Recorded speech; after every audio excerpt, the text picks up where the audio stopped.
guys, so today you're going to be working through something called circuits. And I'll kind of show you how this works. And let me read this first for you. Solve the first equation in the space provided. Circle your answer. Find your answer among the choices. So as you can see, each one of these boxes has an answer. This answer does not go with this problem, and that'll make sense in a minute. Put number 2 in the problem blank.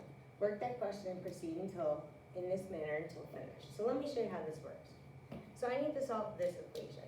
In order to solve this equation, I know I need to get rid of my 5 first.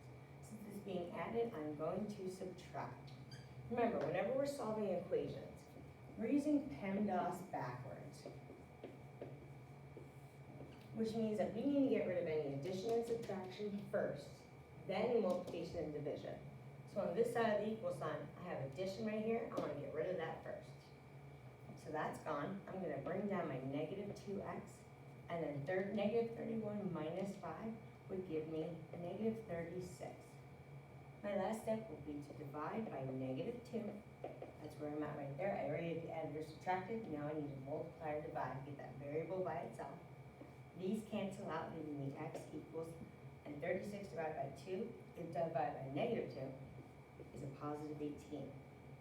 So now, I'm looking for this answer. It just so happens to be right here below. So here's the number. I'm going to write number 2. Because I started number 1, and since this was my answer, I'm going to number 2. All right, same situation. Trying to get this x by itself. I know it's attached to that negative 1x.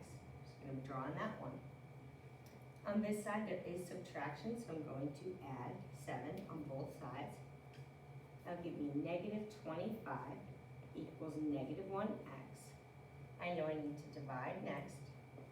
Divide by negative 1, and x equals positive 25. I'm going to circle that. Now I'm going to have to move the board or the paper around a little bit. I know you can see all the answers, but I can't. But I'm looking for 25 as an answer.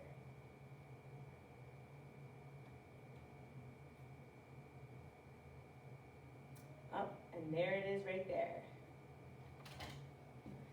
So I found 25. It's over here.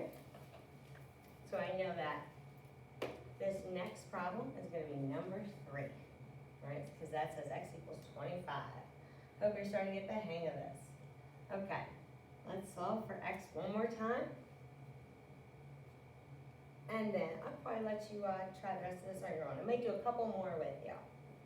So the first thing I need to do on this side of the equal sign is to get rid of this negative 3, so I'm going to add 3 to both sides. I don't like to do decimals on my own, as most of you know, so I'm going to use my calculator.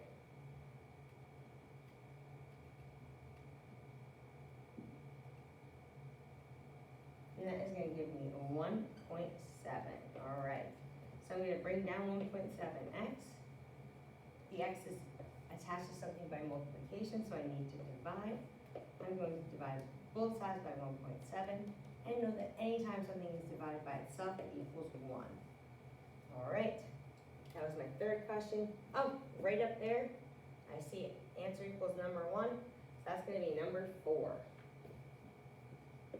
Make sure you can see that on the video. Nope, that one's going to be a rough one. I'm going to bring that one down a little bit so you can see it a little bit better. So again, we found our answer as number 1. That makes this problem number 4. All right, so the first thing here is you can do one of 2 things.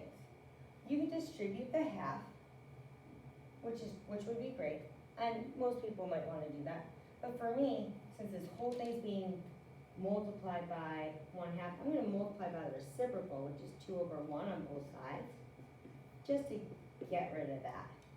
Now I can just drop down my x plus 3 equals, and then negative 7 times 2 would give me negative 14. If I subtract 3 on both sides, x should equal negative 17. So that'll be the next one I'm looking for. And I'll have to move around a little bit.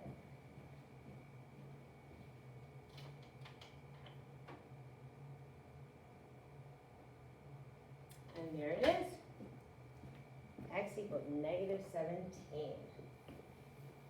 All so that was number 4, so that makes this one number 5. All right, so right now my x is being multiplied by 4/3.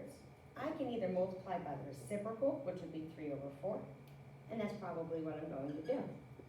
If you want to divide both sides by 4/3, that's also correct. I'm going to just multiply by 3/4. These are going to cancel out, and 8 times 3/4. I think I know what this is. And all right, 6. That's what I thought. X equals 6. We're going to circle this, and then you're going to look through, find number 6, the answer number 6, and then that's going to be your 6th problem. Go ahead and work through the rest of this. Do your best. Any of the ones you're not sure what to do, or let's just say you get out of pattern, just do all the ones you can, and we'll check it tomorrow. Thanks so much.